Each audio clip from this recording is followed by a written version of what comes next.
Bienvenido a Rock and Joy, donde disfrutas de la escalada más allá del deporte. Rock and Joy, tu podcast de escalada, en el que hablamos de cómo sacarle más partido a tu actividad favorita, para todos los amantes del mundo vertical.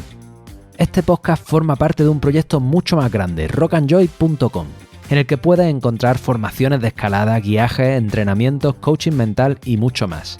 rockandjoy.com. Todos los viernes, desde primera hora, contigo Miguel Sancho.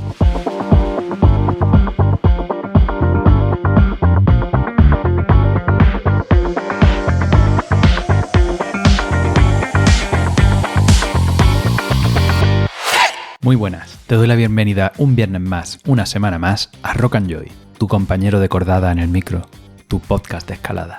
El episodio de hoy está patrocinado por Petzl. No solo se trata de diseñar y producir el equipo más seguro y versátil posible, sino también de compartir y enseñar cómo usarlo. ¿Te acuerdas de esos papeles que venían con tu grigri o tu cuerda cuando los compraste? No, ¿verdad? Casi seguro que ni te los has leído.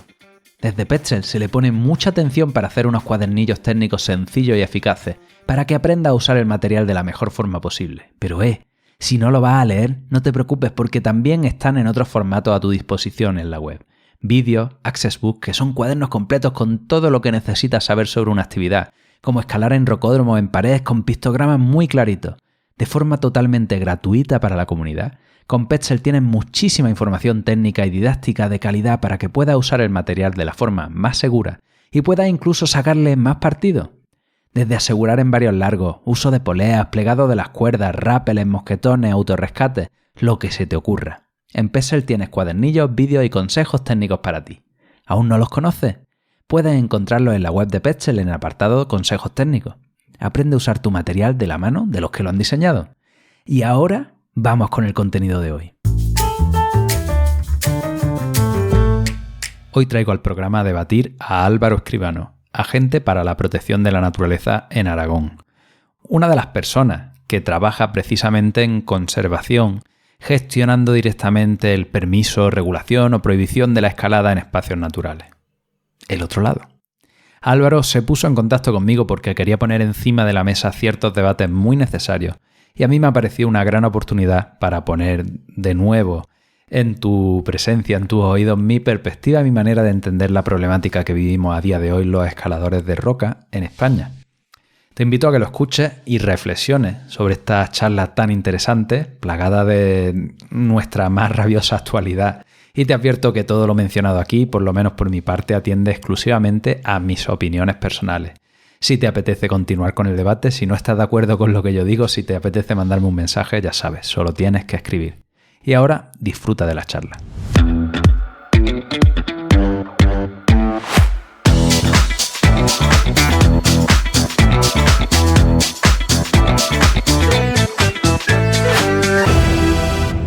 Hoy tengo la suerte de estar sentado junto de forma virtual, pero a Álvaro Escribano, que es agente para la protección de la naturaleza, una figura que en otras comunidades como Andalucía se llama agente de medio ambiente, y que ahora te voy a dejar a ti que nos expliques un poco de qué va esto, antes de dar yo una definición un poco torpe de lo que hacéis. Y vamos a hablar sobre regulaciones, sobre prohibiciones, sobre afección de la escalada al medio natural y sobre toda esta serie de vicisitudes y problemáticas que tenemos los escaladores de roca ahora mismo y que son realmente quizás el tema más complejo a abordar dentro de todo lo que está ocurriendo en la escalada en roca. Así que nada, bienvenido a Rock and Joy, Álvaro, el otro lado. ¿Qué tal? ¿Cómo estás? Muchas gracias por haber aceptado estar un rato conmigo y que te cuente cosas desde como dices, el otro lado. Bueno, pues primero una presentación así rápida. Yo soy agente para la protección de la naturaleza, que es la denominación que tiene la Comunidad de Aragón para referirse a agentes forestales, agentes medioambientales y otros cuerpos que hay en las comunidades autónomas de España. ¿Vale? Somos funcionarios, somos policía medioambiental y somos gestores del patrimonio natural de las comunidades. Y también escalador, ¿no?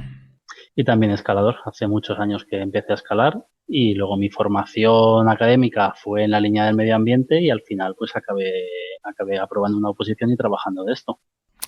Qué bonito, ¿no? Son dos actividades que a priori deberían de ser muy complementarias y que realmente no conozco a ningún escalador que le guste la roca y que quiera ir en contra de la conservación del patrimonio natural, y sin embargo parece que estamos un poco enfrentados, ¿no? Las comunidades ahora mismo. Bueno, yo creo que hay muchos puntos de vista y yo te voy a mostrar un punto de vista seguramente diferente por lo que me estás diciendo ahora. Más que del lado de enfrentarse o del lado de no entender las cosas, todo lo contrario. Bueno, me alegro, Álvaro. Yo también tenía pendiente una conversación con, bueno, una o varias, ¿no? Porque está pendiente una mesa de diálogo en formato podcast de la situación que está ocurriendo ahora mismo en Montanejos, que creo que es un sitio donde se están haciendo las cosas con cariño y con entendimiento. Por tu parte, pues nos va a hablar del caso de Aragón y, joder, me encantaría hacerlo con alguien de aquí de Andalucía, pero por lo que se ve cuesta un poquito más. Así que nada, Álvaro, primero empieza por contarnos qué es esto de un agente para la protección de la naturaleza. ¿A qué os dedicáis? Bueno, la verdad que es un trabajo muy, muy variado, ¿vale? Porque tenemos que controlar todas las cosas que suceden en el medio natural. Dependiendo de la comunidad autónoma donde trabajemos, ¿vale? Yo solo trabajo en Aragón, pero hay compañeros de otras comunidades. Varían en alguna medida, pero generalmente es lo mismo, ¿vale? Hay un pilar muy fuerte que es la policía medioambiental. Esto consiste en comprobar todas las actividades que se realizan en el medio ambiente, controles de caza, controles de pesca, controles de normativa, ¿vale? La normativa que regula el medio ambiente es muy amplia y todo eso somos el cuerpo encargado de comprobarlo. Luego hay otra parte que es de gestión. Ahí entra, por ejemplo, el seguimiento de la biodiversidad, especies catalogadas, especies protegidas, temas que escapan un poco más a lo que se suele ver habitualmente, que es la gestión de trabajos, gestión de cortas o de aprovechamientos que se realizan en el monte, ¿vale? Desde pastoreo hasta cortas de arbolado para sacar madera, etcétera. Todo eso somos nosotros los encargados de comprobar que se hace según dice la normativa que debe hacerse. Y luego hay otro pilar muy importante que son los incendios forestales, donde dependiendo de la comunidad tienes más competencias o menos. Nosotros, por ejemplo, estamos en la extinción, en la investigación y en la prevención. O sea que tenéis ahí un buen catálogo de cosas como para no estar aburridos, ¿no? Mucho. No te aburres nunca y de hecho uno de los problemas que tenemos es la diversidad de funciones tan amplia que tenemos que es muy difícil a veces llevar las cosas al día. Bien, esto lo había escuchado y esto creo que tiene también especial relevancia en tanto a que las cosas no se hagan de la forma más exquisita, elegante y conciliadora posible, ¿no? Sí. La administración llega hasta donde llega y, hombre, hay que pedir más medios, hay que pedir más recursos, pero sí, efectivamente no se llega hasta donde se debería. Álvaro, ¿y dónde entra la escalada dentro de vuestro trabajo? Bueno, hay una parte que hay un grupo de trabajos en altura donde digamos que se hacen trabajos relacionados con la escalada, ¿vale? Hay comunidades autónomas que esto lo desarrollan mucho más, es el ejemplo de Navarra, donde hay agentes que están dedicados a trabajos en altura durante todo el año y una de sus tareas es señalizar todas las zonas de escalada que están reguladas, retirar señalaciones, o sea, hacen mucho trabajo relacionado con esto. Y luego hay una parte más genérica que entra ya no solo en escalada, sino en todas aquellas actividades que pueden perturbar a una especie en concreto. Ese seguimiento que se hace de especies, somos nosotros los encargados. Si tú detectas una molestia por una actividad, esa actividad hay que notificarla y tomar medidas al respecto. Bien, entonces también de nuevo vemos ahí que hay bastante tarea que tiene o no tiene, en algunos casos tiene que ver con la escalada, en otro caso simplemente pues estaréis catalogando nidos, vigilando que todo vaya como tenga que ir y haciendo todo ese trabajo de conservación. Pues nada, Álvaro, fantástico. Hemos hecho más o menos una presentación de a qué os dedicáis, a qué te dedicas tú a nivel personal. Y en este caso has sido tú el que has decidido ponerte en contacto conmigo para para tener una pequeña charla, un debate sobre conservación y gestión del impacto ambiental en la escalada. ¿Por dónde quieres empezar? Pues me gustaría empezar por cosas que son muy desconocidas para los escaladores y que no nos queda más remedio que aceptar, ¿vale? Que es la legislación, las leyes y la normativa que hay. Parece que las regulaciones vienen por un capricho y es que no es así.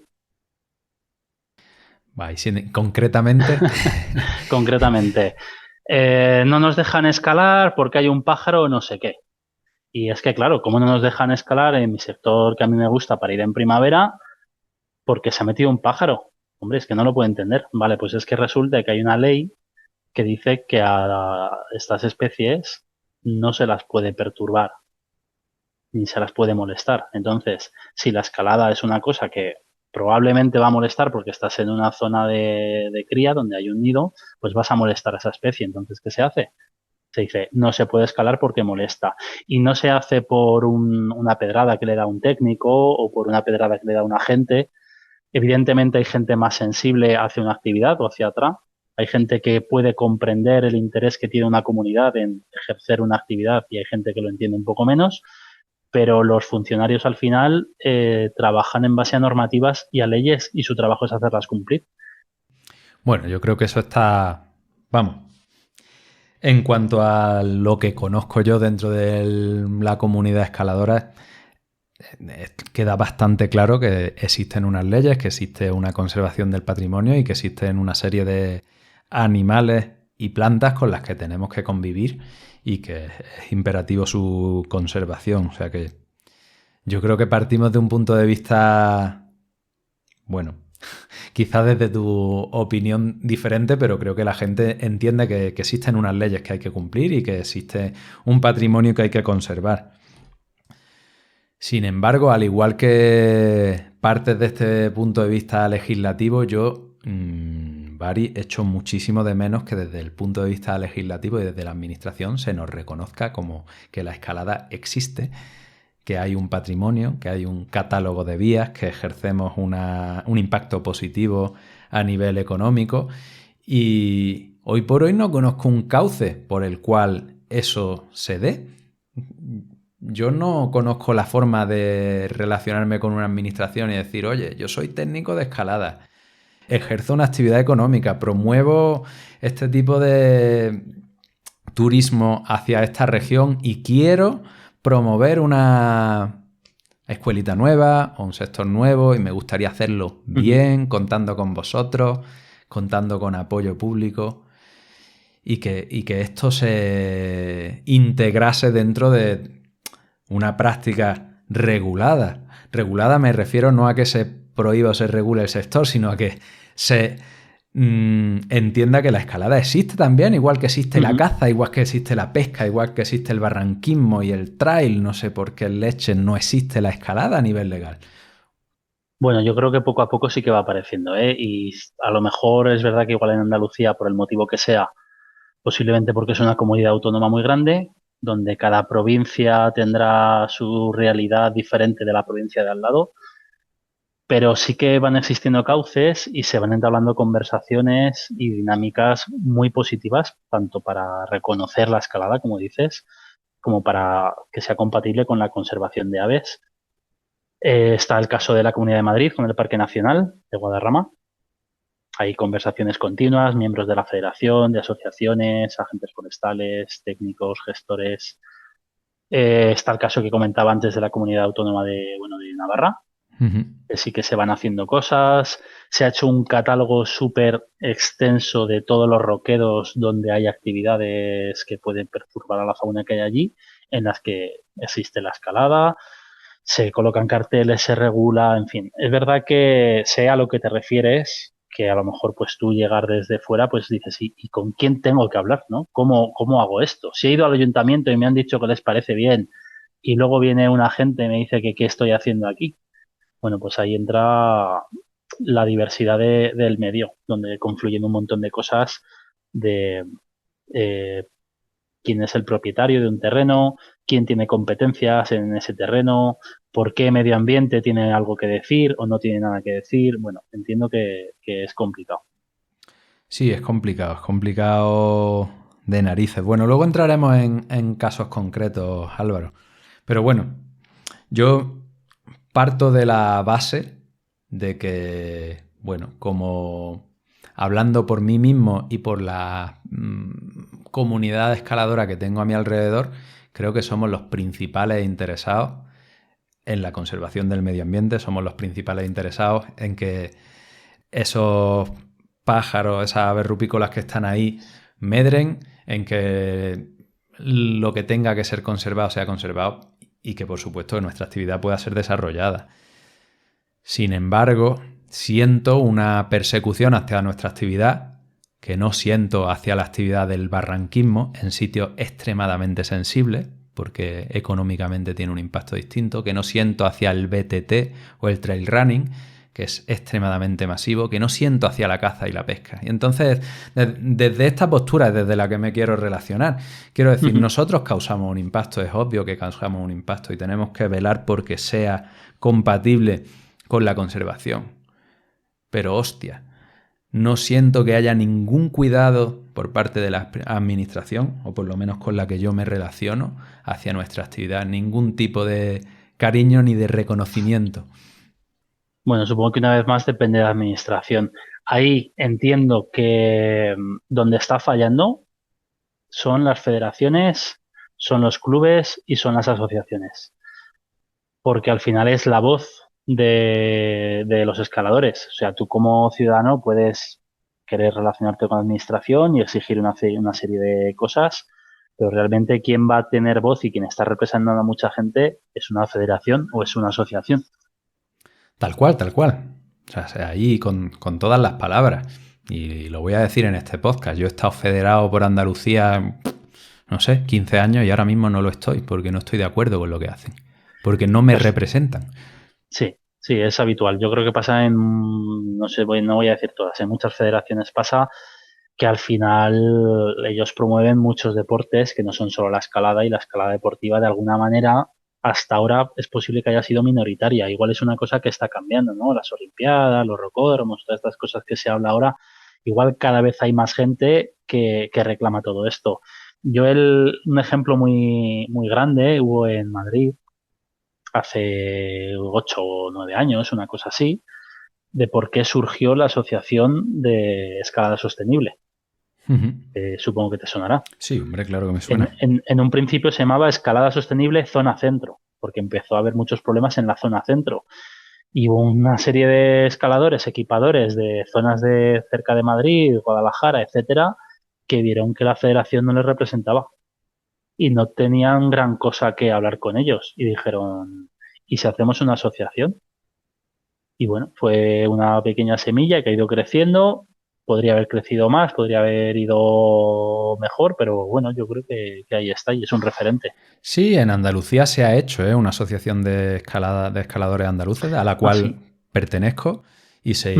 se realizó como consecuencia del el desastre que ocurrió en Loja, porque no tiene otro calificativo que un desastre Mm. por parte de. Bueno, luego podemos entrar a lo que ocurrió, dejó de ocurrir en Loja. ¿Y qué pasó? Que hubo un montón de gente con muy buenas intenciones, muy involucrada, que se metió a tope, que se llevó la actuación a juicio, que se perdió el juicio, no se presentó la administración al juicio y se recurrió y aún así se dio a favor de la administración el veredicto y el recurso, pese a ni siquiera haberse presentado. Entonces, por eso te digo, ahí carece totalmente de diálogo y de consenso, y más en un contexto en el que se estaba autorregulando nuestra actividad por parte de los escaladores de Granada, ¿no? Entonces, estoy muy sensibilizado frente a este tema Ujú. como miembro de la comunidad escaladora, como alguien que tiene un micrófono y me escuchan muchas personas, como técnico de escalada en la provincia de Granada. Buah, tío. No saben la de gente que me pregunta, oye, Miguel, ¿y tú equipas? Y digo, no he cogido un taladro en mi vida, salvo en el curso. ¿Por qué? Porque no tengo la manera de decir, oye, voy a hacer esto y lo voy a hacer bien. No conozco cómo hacer esto bien. Me encantaría poder aportar a la comunidad escaladora con mi esfuerzo y con mis conocimientos y no sé cómo le eché a hacerlo. No sé cómo poner unas chapas en una pared y que luego no llegue alguien y se caguen mis muertos porque he hecho un mal trabajo o me diga que estoy tirando por tierra todo el esfuerzo que hay. Es muy complicado, tío. Es complicado y yo creo que hay que cambiar la percepción. Bueno, de hecho tú ya lo tienes en mente, ¿no? La percepción que había antes de yo voy a una pared, que es como se equipaba, siempre se equipaba así, una pared y equipo lo que quiero. Hombre, por supuesto que no. Y está cambiando mucho, ¿eh? Hay zonas donde ya no es así. ¿Por qué puede pasar que no sepas? A ver, lo primero, ¿esa pared de quién es? Propietario. Un montón de prohibiciones por conflictos con propietarios, comunidades de propietarios, etcétera. Pues eso es entendible de alguna manera. En Estados Unidos sabes cómo lo solucionan. Sí, comprando propiedades. Compran la propiedad. Pero ahí sí sé con quién relacionarme y cómo relacionarme. Lo Ya, que digo es que sí, no hay cauces administrativos, por lo no menos en Andalucía, existe. para No, presentar una solicitud de decir, oye, yo quiero hacer esto, lo quiero hacer bien, sí. desarrollamos el impacto ambiental de esta actividad. Te hablo de que yo soy ingeniero también, no Ujú, medioambiental, pero ingeniero de caminos, que tengo ujú. cierta experiencia en la relación con la administración pública en otros contextos y no existe una manera estipulada y legal Sí, sí, sí. de hacer las cosas. A ver, que no exista un folleto que tú puedas rellenar como tal, no quiere decir que tú no puedas escribir a la administración y decirles lo que quieras. O sea, tú, aunque no exista un procedimiento tipo, tú puedes comunicarte con la administración y la administración tiene la obligación de responderte. Uy, el silencio administrativo existe también y no implica la aceptación. Pero depende de qué procedimientos. Entonces tú puedes coger y decir, hola, no lo sé, ¿eh? O sea que habría que hacer la prueba. Por ejemplo, en donde sí tendrían la obligación posiblemente y donde es una cosa que yo estoy implicado de alguna manera, es si, por ejemplo, tú decides equipar una zona en un monte de utilidad pública, donde los gestores es, en tu caso, la Junta de Medio Ambiente de Andalucía o de la provincia que sea. Entonces, seguramente ellos verían esa solicitud y tendrían que contestarla. Te lo digo porque eso ha pasado en zonas como en Teruel, donde de alguna manera hubo un cauce un poco informal, digamos, con los agentes de protección de la naturaleza de la zona, han hablado con ellos, oye, mira, pues aquí, pues mira, pues vamos a ver, yo creo que no hay ninguna especie rara, yo creo que no tal, y se ha hecho a través de ayuntamientos también, que al final son los propietarios de los montes de utilidad pública.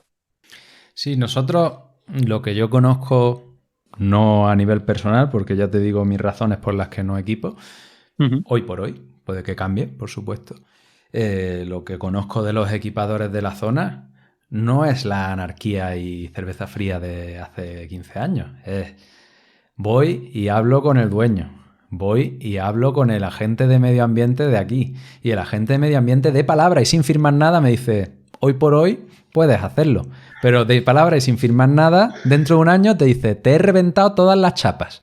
Y el trabajo y el esfuerzo y el dinero de todo lo que ha hecho aquí. Porque, lo que dije era de palabra y sin firmar nada. Hostia, es duro, ¿eh? Y luego Ya. a estas personas que están poniendo un trabajo, un esfuerzo, un dinero por hacer que nuestro deporte crezca y porque haya itinerarios nuevos y porque haya más espacio para que la gente que se está iniciando, que son el grueso del volumen de los escaladores, se puedan repartir y que se reparta realmente significa que haya quizá incluso menos impacto, se los persigue en vez de educarse para decirle, oye, esto se debe hacer de una forma o de otra. Entonces, ahí ya te digo, estoy muy sensibilizado y estoy Mm. bastante descontento con cómo se están haciendo las cosas. Sin embargo, me parece estupendo que en otras comunidades se estén empezando a hacer de otra forma. Antes de irnos por las ramas, Álvaro, que nos estamos yendo un poco, si podemos empezar por cuáles son los principales impactos que tiene la escalada en el medio natural y cómo podríamos trabajar con ellos, pues podemos darle un poco de contexto así a esta charla. Sí, a ver, hay una parte que es la más importante, que es cómo afecta la escalada a especies que habitan en las paredes. ¿Vale? Que eso no lo tiene prácticamente ningún otro tipo de actividad. No lo tiene el senderismo, no lo tienen las bicis, no lo tienen las carreras, lo puede tener el barranquismo, lo puede tener el parapente quizás, pero es como una especie que está adaptada a vivir en unas condiciones muy concretas, como son las de una piedra, una pared, como están allí refugiadas, están allí que no les alcanza nadie y los escaladores llegamos hasta allí. Ese es el impacto más claro y el que genera prácticamente todas las regulaciones medioambientales que hay. Especies de flora y especies de fauna, principalmente rapaces. Eso es obvio, eso es impepinable. Sí, sí. Hay otros impactos que pueden parecer igual más llamativos o así, ¿no? Pues estéticos, ¿no? Del tema de la instalación de chapas, de los seguros que se vean de lejos o no, la apertura de caminos, que normalmente van a ser caminos que solo utilizan escaladores, ¿no? Esa pérdida de vegetación, esa erosión, pero bueno, normalmente ahí no suele haber especies tan especialistas y el impacto, aunque pueda ser llamativo desde el punto de vista de la conservación, no es tan importante. ¿Y cómo podríamos compatibilizar nuestra actividad con esos impactos? Creo que hay un punto en el que hay que entender que no se puede compatibilizar. No en todos los sitios y no con todas las especies, ¿vale? Pero va a haber paredes y va a haber sitios en los que tienes que decir, no, imposible. No se puede, porque aquí vive una especie y si empezamos a escalar en ella, esa especie va a dejar de vivir aquí. Y no se puede consentir, pues por tema de conservación, legislación, etcétera. Luego hay otra compatibilización que es la que se está ya utilizando ampliamente, que es épocas. Restringir las épocas más sensibles según especie, porque ya los territorios son más o menos conocidos. Se establece unas distancias de seguridad y se dice de tal fecha a tal fecha, aquí no se puede escalar ni se puede transitar. ¡Ey! ¿Aún no conoces Climbskin? Sus productos son uno de mis grandes aliados para la escalada. Un kit que no puede faltar en mi mochila. Porque si dedico tiempo y esfuerzo en prepararme, en entrenar, comer bien y descansar mejor para ir a darlo todo en los proyectos, lo último que quiero es que la piel suponga un freno en mi escalada. Y es ahí donde entra Climbskin. Tienen un non-stop kit Welcome Pack, súper fanático, con crema regeneradora para la piel, gel de silicio orgánico para descargar la musculatura, el increíble esparadrapo que es lo mejor que he probado jamás, en serio, con un corta uñas preciso, una lija de madera y un fingercillo. Y todo esto envuelto en un neceser resistente súper chulo que siempre tengo en la mochila. Una pasada para llevar contigo a todas partes que tienen de oferta en la web y que además, por ser oyente de Rock and Joy, te puede llevar aún más barato, introduciendo el código JOY, J-O-Y en mayúscula, en el checkout de su web. No te olvides, climbskin.com, climb de escalada y skin de piel, tú juntito.com y el código JOY, J-O-Y en mayúscula. Vale, cuando hablamos de esto y de esa época sensible y estamos, por supuesto, haciendo este tipo de regulaciones para posiblemente incluso especímenes en concreto, ¿qué pasa? Pues te voy a poner un ejemplo que tengo muy cerquita, ¿no? Una de las zonas de escalada que más frecuento, que se llama Los Vados, aquí en el sur de Granada, y que ha sido la única que se ha regulado en la provincia de Granada que haya salido en el BOJA. Que de hecho, curiosamente, no está en ninguna de estas páginas de regulaciones que me has pasado, no sé por qué. Ha sido la única que no ha sido en plan compadre de la gente de medio ambiente. Me dice, bicho, por aquí no escaléis, ¿vale? Ha salido en el BOJA. Salió hace, pues no sé, posiblemente fuera 2014, 2013, pero vamos, por ahí fue. Yo ya escalaba y frecuentaba esa zona. Y salió en dos fases. Primero fue una, luego fue otra un poquito menos restrictiva, y en concreto en esta zona de Los Vados se restringió una pared entera porque hay una pareja de águila perdicera bien conocida que anida por la región y que solía anidar en esa pared. Se hizo la restricción y curiosamente esa pareja al año siguiente de la restricción dejó de nidificar en esa pared y está en otra que está a 2 kilómetros y de hecho muy cerquita de una autovía, pero bueno, eso es irrelevante. Lleva allí desde entonces y se sabe perfectamente. Y la argumentación que yo he escuchado para la regulación o prohibición entre una fecha y otra fecha, que son prácticamente 6 meses al año de esta pared. Es decir, oye, aunque no esté ahí, hay que darle lugar para que vaya allí si le apetece. Y a mí me parece perfecto. Oye, le estamos dando un tajo en el que hay pues unas 20 vías largas y unas 80 vías de deportiva y posibilidad para expandirse amplia, porque es un tajo de unos 200 metros por 1,5 kilómetros de pared, o sea, es un tajo bastante grande. Todo ese tajo a esta pareja en concreto para que vaya allí si le apetece en periodo de nidificación. Fantástico. Esto empieza el 15 de junio y acaba el 15 de noviembre, si no recuerdo mal. Mi pregunta es, yo no sé en qué momento se considera que esa pareja está allí o no está allí, pero si nosotros pudiéramos saberlo y digamos que el 15 de agosto o el 15 de septiembre, el día que un agente de medio ambiente como tú considere decir, oye, esta pareja sigue estando con su nido en otro tajo en el que no hay escalada a 2 kilómetros, parece que la pollada va bien, que han puesto, que están sanos y no hay ningún bicho que a priori tenga que ser protegido en esta escuela, porque leches tenemos que aguantar desde 2013 hasta 2023 sin poder escalar allí por un bicho que no está. Sí, tal y como lo planteas, no parece razonable. O sea, se puede entender esa regulación en zonas muy amplias cuando empieza el celo de la especie, porque de un día están aquí, otro día están allí.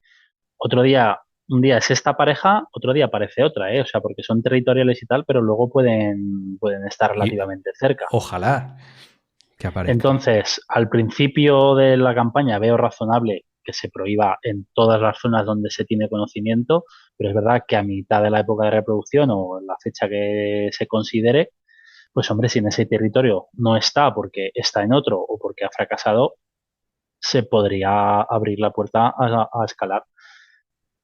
Pero aquí entra, bueno, pues entra un problema que es el que los escaladores no somos tan importantes como para que nos tengan tan en cuenta, ¿sabes lo que te quiero decir? Eso lleva Sí, trabajo, sé lo que me hay... quieres decir. Ese es mi punto de vista en en esta conversación. Sí, O sea, sí, sí. tenemos un espacio ultra sensible a 40 kilómetros de este tajo, que es una serie de barrancos donde hay un montón de especies protegidas. Uno de ellos es el barranco del Río Verde, que posiblemente sea uno de los barrancos más visitados de España por empresas de ocio y aventura. Está regulado. En esa regulación, si tú quieres ir como barranquista particular, te cuesta pedir un permiso y unos cuantos semanas o meses para que te lo den. Sin embargo, si pagas a una empresa de ocio y aventura, puedes ir mañana y en temporada pueden pasar por el barranco 200, 300 personas diarias, sin problema. ¿Y cuál es la regulación que hay ahí? ¿Por qué se regula? ¿Por qué se regula? Porque hay una serie de especies protegidas que existen en ese barranco y en los barrancos aledaños. Sin embargo, esa actividad genera un beneficio económico y parece que es más compatible en cuanto a generar ese beneficio económico que la nuestra. La administración está llena de contradicciones continuas, ¿vale? Una tras otra. Entonces, cuando quieres encontrar la solución a tu problema, buscar otros sitios donde está mal hecho no suele ayudar porque realmente es que se contradice la administración continuamente una y otra vez, ¿vale? Entonces, entiendo lo que dices, entiendo que el caso de los vados está mal planteado Son ejemplos y sí, para presentarte mi punto de sí, vista, ¿no? sí, lo entiendo. Habría que ver por qué especies está regulado el tema del barranquismo, ¿vale? Porque a lo mejor no son especies tan sensibles, igual no es águila perdicera, igual son otro tipo de rapaces más pequeñas, nocturnas, o igual son anfibios, donde han dicho que hay una determinada capacidad de carga. Yo, que conste que no quiero con esto que se restrinja la actividad del barranco del Río Verde, ni mucho menos que si se tiene que hacer, que se haga, ¿no? Porque alrededor de Río Verde está el Chortal, el Madroñal, el Funes y todo esto están terminantemente prohibidos. Bueno, pues ya está. Quiero decir que, joder, esa actividad del barranquismo que genera un impacto y además que se pasa por un sitio especialmente sensible En cuanto a que se utiliza por parte de ciertas empresas, es compatible. La actividad de la escalada, en cuanto a que se ponen escalones de hierro y se llama vía ferrata, parece que es compatible. Y en cuanto a que Bueno, se ponen chapas y tienes que ir con cuerda, es mucho más sensible, ¿no? bueno, yo ahí en el caso de las ferratas, por ejemplo, no estoy de acuerdo. O sea, sí que es verdad que puede haber un promotor que va a ser público muchas veces, que es el que pone los escalones y los cables de hierro, ¿no? Un ayuntamiento, una diputación o quien sea. Es claramente con intención turístico, o sea, dinero. Pero bueno, yo los casos que conozco, si hay una limoche o hay un bicho que se mete en la zona de la ferrata se cierra igual. Sí, sí. Yo ya te digo, permíteme que sea un poco abogado de nuestra parte como Sí, sí, escaladores sí, en la adelante, conversación, porque adelante, creo adelante. que es lo que me corresponde. Pero vamos, parto de la base de nuevo, Álvaro, de que o sea, si hay una especie que tiene que ser protegida, tiene que ser protegida, sí o sí, ya sea vegetal o animal. Si hay un camino que se tenga que ser conservado, tiene que ser conservado. Pero mi opinión es que necesitamos cauces para realizar esta conversación de una forma razonable, porque si no, lo que yo veo es que hay una hipocresía por parte de la administración de decirnos a la comunidad escaladora: "Oh, es que sois muy malos, estáis haciendo esto, vale, queremos hacerlo bien". Silencio. Bueno, es que la administración, claro, es que no es realmente, no es una sola voz la administración, ¿vale? La administración está compuesta por un montón de gente, es una maquinaria gigantesca, donde está medio ambiente, donde está turismo, donde está gestión, donde está urbanismo, donde están los ayuntamientos, que es otra administración diferente, igual hasta están las diputaciones por otro lado, o sea, no es una única persona con la que tú hablas, es que ni siquiera son dos. Entonces es normal que se contradigan entre ellos y es normal que haya hipocresía porque turismo no dice lo mismo que dice medio ambiente, aunque luego hay unas normas y unas leyes que las tienen que cumplir todo el mundo, pero los intereses de cada parte de esa enorme maquinaria son diferentes. Y ahí es donde pasa lo que me estás diciendo. Bueno, vamos a irnos al caso en los sitios donde se está haciendo mejor. ¿Qué es lo que se está haciendo? Yo creo que ha habido una iniciativa movida por las federaciones o asociaciones donde se han puesto en contacto directo con la asociación, con la administración y hay una parte que es incontrolable que es que la administración, donde llega ese papel, donde llega esa solicitud o que haya una persona dispuesta a hacerlo y a trabajar por ello. Yo creo que eso es lo que más puede llegar a marcar la diferencia. Cuando tú tienes un problema administrativo de cualquier índole, cuando das con la persona adecuada, se resuelve. Cuando no das con la persona adecuada, puedes tardar mucho más tiempo porque, por el motivo que sea, no conoce el procedimiento, tiene mucho trabajo que hacer, no le interesa tanto eso porque está volcado con otra cosa, en fin, hay un sinfín de posibilidades. Yo creo que hay casos en País Vasco, hay casos en Navarra, hay casos en Cataluña, en Madrid, en Aragón, y yo creo que todos el principal promotor son federaciones, clubes, asociaciones. Vale, o sea que todo parte de la base de que no puede ser un particular, sino tiene que ser un colectivo. Puede ser un particular, pero es más difícil que a ti, como un único ciudadano en representación de sí mismo, te hagan tanto caso como te gustaría. Pero cuidado porque a veces se puede hacer mucho ruido también, ¿eh? Hay que saber tocar las teclas, hay que conocer los procedimientos y saber cómo entrar. Con una pregunta te voy a hacer yo. Con esto que me comentas de los vados, ¿ha habido algún tipo de solicitud formal de alguien escrito? Decir, hola, esta regulación debería cambiarse por esto y por esto. Pues sinceramente no lo conozco. O sea, es posible que la haya habido, pero no lo conozco. Mm. Sé que las personas que han estado involucradas y que están involucradas en la Asociación Andaluza de Escaladores y en el colectivo que se hizo en Granada, que es SOS Escalada Granada, que fue otro colectivo dentro de este colectivo, Ujú. han acabado muy quemadas de intentar trabajar para hacer las cosas bien y ser ignoradas una y otra vez. Entonces, bueno, no sé si este Ya. cauce se ha hecho o no. Hombre, entiendo que sí. Si ha sido vía asociaciones, entiendo que seguramente sí ya haya habido solicitudes por escrito y la administración, pues por el motivo que sea, no contesta. En fin, te voy a contar otra historia para ilustrar esto. Esta me compete a mí personalmente como Miguel Sancho, que estaba trabajando en una escuelita de escalada hace un par de meses o 3, y se me acercó un Álvaro, ¿vale? Un chico que era agente de medio ambiente de Andalucía.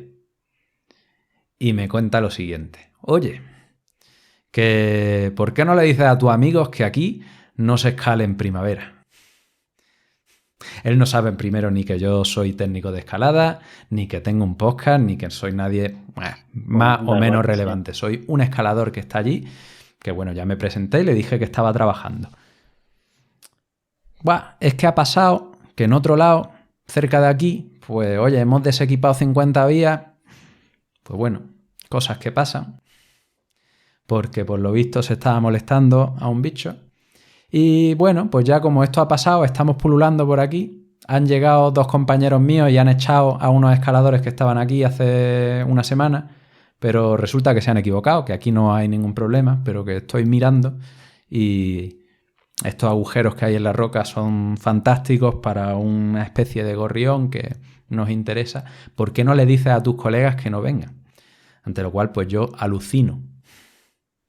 Alucino, porque en una administración no Ya. se debe de referir a ningún particular para decirle que yo le diga a mis colegas que no escalemos aquí. Pero qué barbaridad es esta, tío. Sí, es una forma poco formal, poco profesional de abordar el problema, ¿no? Si de verdad ese es un hábitat adecuado para una especie, lo que hay que hacer es informar y regular, si toca. Y si de verdad hay molestias, pues hombre, de manera de prevención, como medidas cautelares, se puede decir no se puede escalar y se coloca un cartel de manera provisional hasta que salga una regulación. Entiendo que decírtelo a ti de esa manera, pues no es profesional.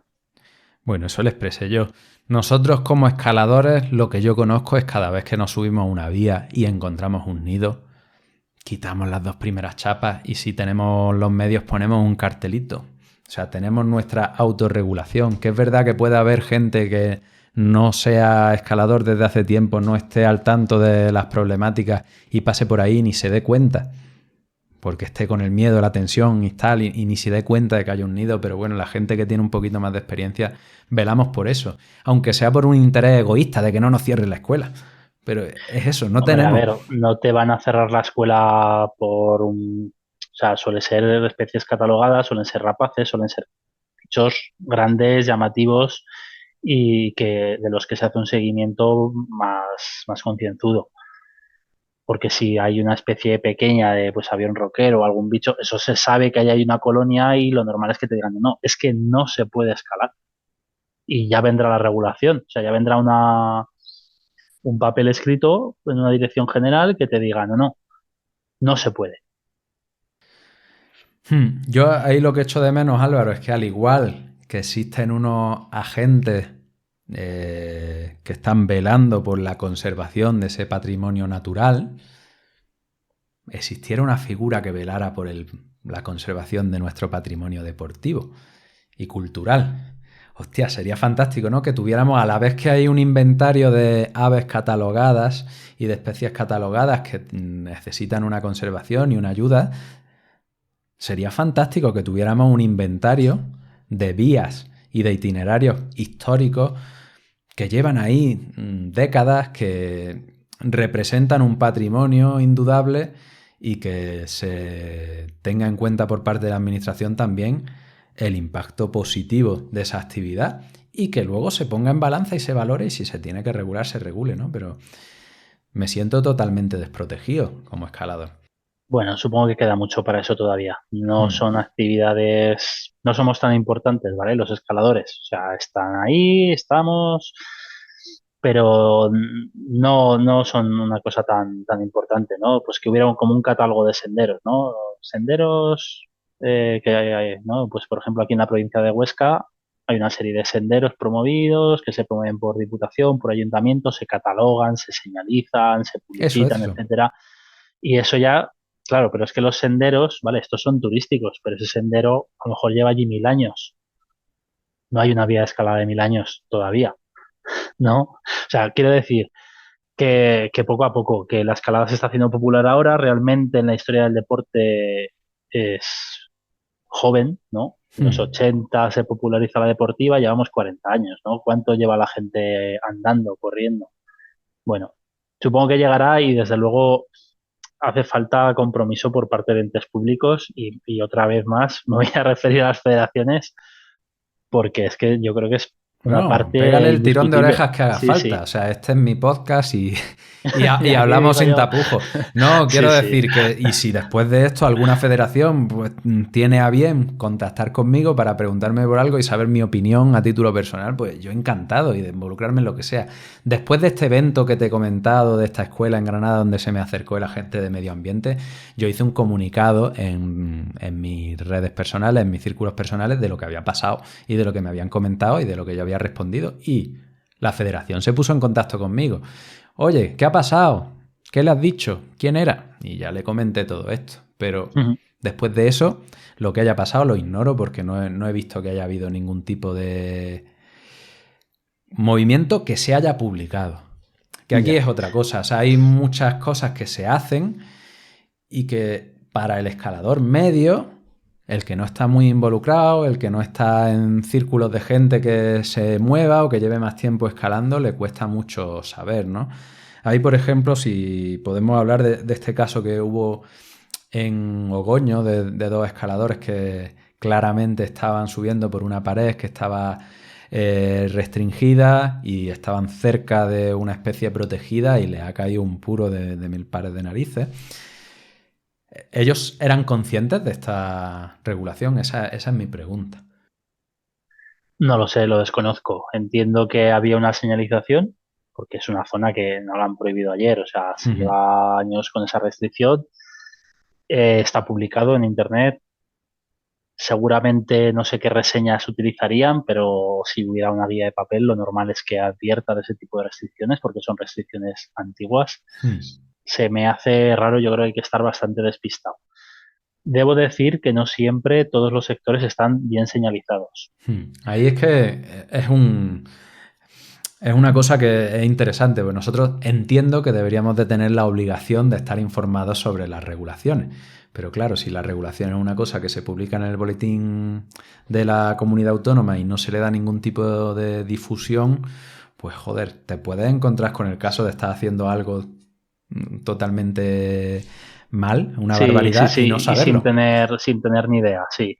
Te puede pasar, yo entiendo que tienes una parte como ciudadano, ¿no? Como escalador, de una obligación que es informarte antes de ir, pero es verdad que la administración tiene que poner las cosas fáciles. No puede ser que esté oculto en un boletín de 2011 y tú tengas que mirarlo. Hombre, a ver, entiendo que se tiene que dar publicidad a eso. Por ejemplo, aquí en Aragón se hace, cuando sale una regulación por escalada, se envía a la federación lo mueve. Hmm. En el caso este de Vados de 2012 o 13 o el año que fuera, que no me acuerdo, pues sí, se movió por redes, se lo movió la federación. Se pusieron unas carteles en la primera regulación que no se actualizaron hacia la segunda, que ocurrieron las dos en un periodo de tiempo muy muy corto. Y no se ha vuelto a hacer nada. O sea, estos carteles hay muchos de ellos que ya no se leen o están ocultos. Y luego en estas publicaciones que aglutinan las regulaciones, como la que me han mandado, que montañaregulada.org puede ser, Sí, no aparece. Entonces, ya. es muy posible que llegue alguien de fuera y venga allí. Y si no es capaz de ver uno de estos carteles, bueno, primero verá un cartel que tiene unas fechas erróneas, que son más restrictivas de lo que finalmente fue. Y si no lo ve, pues puede meterse y escalar en un sitio en el que no se pueda escalar y no tenga conocimiento. Y ahí tenemos un problema también de difusión importante, porque es difícil conocer las regulaciones. O que sí aparezca una regulación que luego no ha aparecido en Boja y que sea una cosa de estas de boca a boca. Que eso es lo que aparece en mi A ver, entorno usualmente. no todo tiene que pasar por el boletín oficial, ¿vale? Depende. Ujú. Por ejemplo, puede hacer una resolución que eso va sin boletín. resolución de la Dirección General de Medio Ambiente establece tal y tal. Y eso no pasa por boletín, ¿vale? Eso se publica a nivel interno y luego se publicita fuera, pero no se publica en boletín. Entonces puede Pero ser... se ponen carteles. Deberían. De hecho, la resolución normalmente va acompañada de de una serie de requisitos y dice, se señalizará debidamente acorde a tal normativa o acorde a las necesidades, generalidades, ¿no? Que obligan a que señalices. Pero es verdad que a veces pues no se hacen bien las cosas. Y aquí lo dejamos por hoy. Te espero el viernes que viene con más debate, más casos y más posibles soluciones o puntos de encuentro o de fricción. Un abrazo enorme y hasta la semana que viene.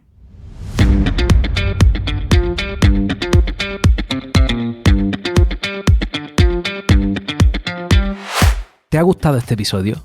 Puedes escuchar muchos más capítulos exclusivos en Rock and Joy Origen, el podcast privado en el que cada martes te traigo una nueva herramienta, un nuevo aprendizaje directo a tu móvil, además de los episodios de Rock and Joy por adelantado. Puedes entrar por menos de lo que te cuesta la tapa de Después de Escalar en origen.rockandjoy.com, origen.rockandjoy.com. Para terminar, ya lo sabes, escala, explora, disfruta, atrévete, diviértete y no la pierdas. No pierdas la mentalidad del principiante.